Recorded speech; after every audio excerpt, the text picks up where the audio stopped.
Howdy ho friends, welcome to my radios. Before I get started, I just want to say I'm not recommending any make or model.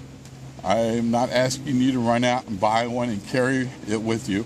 What I'm doing is showing you which radio I use, when I use it, where I use it, and its purpose. So with that, let's get started. The first one is hidden here on my back, on my H2O pass. Yes, I'm a little distracted today, friends. Riverboats keep coming by, and I just got to run out and look at them. I know, it's the simple things in life. The first one here is the Midland weather radio with weather alerts. If you followed me last year on some of my Trekking Tuesday videos, you would hear this go off right before I got hit by a severe thunderstorm. Anyway, back to the radio. Really lightweight. It takes 3 AAA batteries, and so far I've got about a year and a half out of them, which is pretty good. I'm sure I'm going to have to change them soon, not a big deal. Anyway, extendable antenna. You can turn it on and get the weather forecast. Kansas, sub-freezing temperatures as low as 25 expected. The areas affected include... Then you can put it on the up mode, and then you will get your weather warning, and it sounds a little like this. Yes, you can hear this no matter where you're at, and it's freaking loud. Of course, if you have noticed one thing on the back of it, I broke the clip off. Now, if you know me, I don't throw anything away. I will use it until it absolutely will not work anymore. So if you look on my H2 pouch right here, you've got this little pocket. This guy will slip into the pocket. And then we'll put the lanyard in there too so it doesn't get hung up on anything, and this plops over the top of it, locks into place, antenna extends, radio won't fall out. Yes, you can still hear it when the warnings go off. All right, the next radio here is going to be my unit-in scanner. So I'm going to stop real quick. On this weather radio, you can pretty much pick them up anywhere from $20 to $25, and they're very cheap. Amazon's, well, I shouldn't say that. That one place online you can get these from at a decent price. Anyway, the next radio is going to be our unit-in scanner. This is the BC125, and this is, what is it? It's the AT. And in this unit, I've got a whole bunch of channels programmed. And before I go any further, and I know this, I always get this in the comment section when people see this scanner. Aren't those frequencies illegal to have? No, they are not. Absolutely not. Required by law from the FCC, every frequency has to be listed so the public can view it. You can either go to the FCC website or go to radioreference.com and find these frequencies. I'm talking, they've got anywhere from the person down at McDonald's all the way up to law enforcement and military. Now, with that being said, you can take a, let's say, law enforcement frequency, program it into your scanner. It's not going to work. It has moved from, in my area, it has moved from trunking to the P25 with encryption. No radio that you can buy on the open market will scan those frequencies. Okay, with that being said, we're done. What is in this scanner is several different. I've got that noise you just heard right there, that little, I'd say like electronic noise, that is an encrypted channel. I have no clue what they're saying, but I have it programmed in for a reason. I'll just leave it at that. So in this radio, I have programmed C, FRS, probably some MERS, and the GMRs. I think that's what it is, yeah, GMRs. And along with local amateur radio clubs in my area, and Skywarn. And then the most important frequencies of all are the railroad frequencies. Why, you ask? And we might actually get one where I'm at, but I kind of doubt it. Nope, we're not going to get it. A lot of times I will hike next to the Hobo Highway or be on the bluffs. Get at least 1.5 to get you to 109. There's a lot going on today. Now, that was a marina frequency. That was probably that barge that just went by. I will hike along the Hobo Highway or on the bluffs, not on the railroad tracks. That's just dangerous. Don't do it. On every train, you're going to have the head of a train and the end of a train beacon, a digital beacon. And what it does is it makes a clicking sound every couple of seconds that lets you know there is a train, lets me know there's a train coming. So when I hear that clicking sound, I know there's a train roughly 2 miles away from me. Now on the scanner, as you can barely see it, there is Army Corps of Engineers. Sorry, I'll listen to this when I turn the cameras off. I'm so easily distracted today. Anyway, you've got a RF meter that tells you how close things are. That way I can tell how close the train is to me, just to get out of its way and not cause any problems.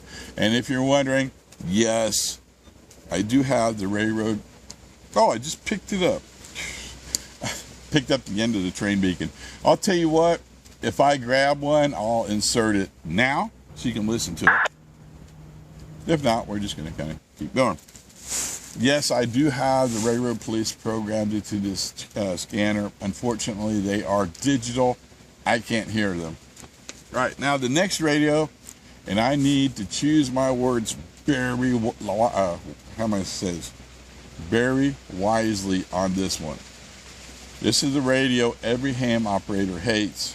Oh, man, I'm so distracted. What the heck? This one, you can find it on that online store for right around $225 to $250. It's fairly cheap. And yes, they are easy to program. Look online. There's software that does this. Not a problem at all. All right, I'm done with that. Let's move on to the next radio before I get sidetracked. This is the Baofeng. You legally cannot, I got to choose my words so wisely. Legally, you cannot key up on this radio unless you have an amateur radio license, because the frequencies it can transmit on. This is the Baofeng. Let's turn the little guy on. UV5R. You can get these dirt cheap for like $25 freaking dollars. Boy, I got to be real careful. These can transmit on the 2-meter frequency, which you required a license. But it can also transmit, what's going on here? On the FRS frequencies, where you don't need a license, which is a family-friendly radio, which is like something you buy at Walmart, those walkie-talkies that you can transmit back and forth. Or the MERS, which is a multiple-use radio. Don't need a license on it. But it also transmits, oops, hang on a second. It's doing something it shouldn't be doing right now. 4. 5. Okay, there we go. On the GMR frequencies, which you do need a license, and I hope I said that right, which is easy to get.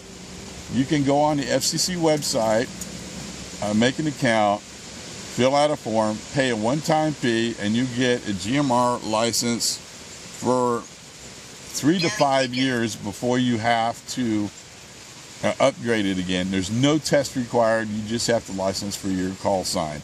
And your immediate family and friends can use that licensing to transmit on GMR frequencies.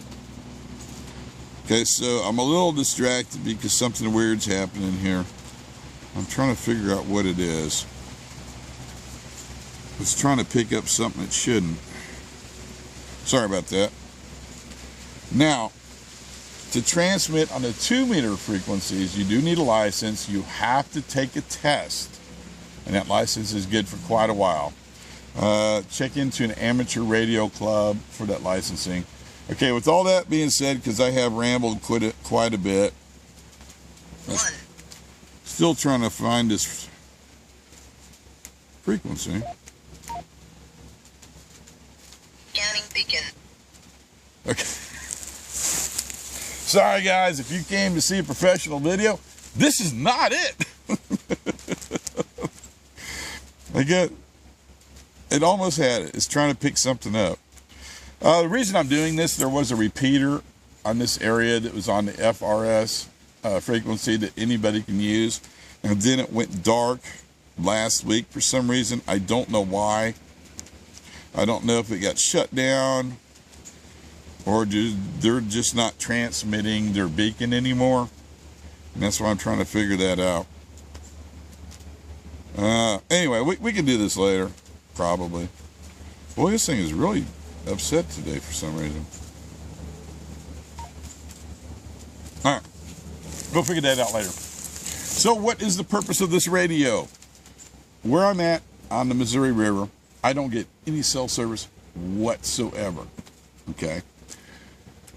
In case I get in trouble, I have this radio to either connect to the FRS relay or repeater station, which basically takes the signal, then sends it out to a wider area, or I can connect to a 2-meter station where I can get help immediately from an amateur radio operator. Now, if you're going to ask, do I have my GMR license or my ham license? I'm not going to answer that. I got to have some secrets, but some of you pretty much already know the answer. So that's what I have programmed into this radio. So if I get myself into trouble, all I have to do is key down, hit the repeater, get help here.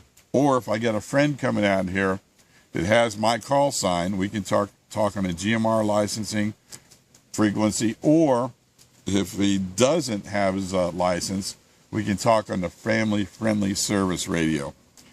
And now I know what's going on with this one. I grabbed the wrong radio off the wall. This is Jessica's. It doesn't have the 2-meter frequencies programmed into it. All right. This one you can buy really cheap online for $25, $30. It is a throwaway. Okay. So if it gets damaged, it's not a big deal. Like my Jesus that I bought was probably $400 to $500 with all the whistles and bells. Oh, crap. I gave away more information again. Okay, we need. So these are the radios I carry. Oh, I forgot to mention on this one here. Like I said, this is not a professional video. This does take 4 AA batteries or rechargeable batteries. I've gotten over 20 to 25 hours out of this one. It's just sitting there running. If you do take the regular batteries, I think they take the lithiums that last the longest.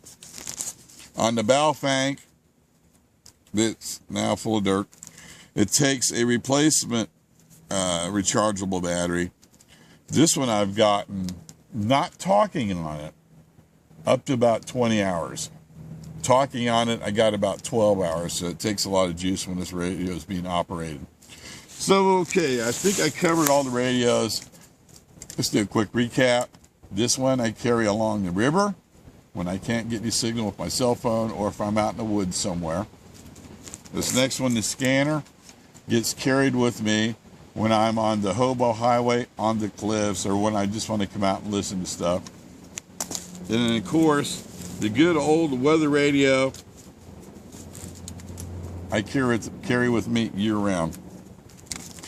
Okay, I think I covered everything that I could without going into too much detail about them. Once again, am I recommending you carry one? No, that's totally up to you. Okay, I really should write stuff down I want to talk about. You know that?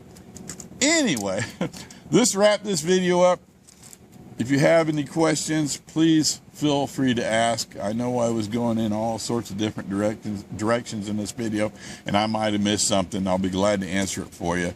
And yes, sometimes it does take me a little while to get back to you. Not a big deal. Yeah, I guess, like always, friends, thanks for watching.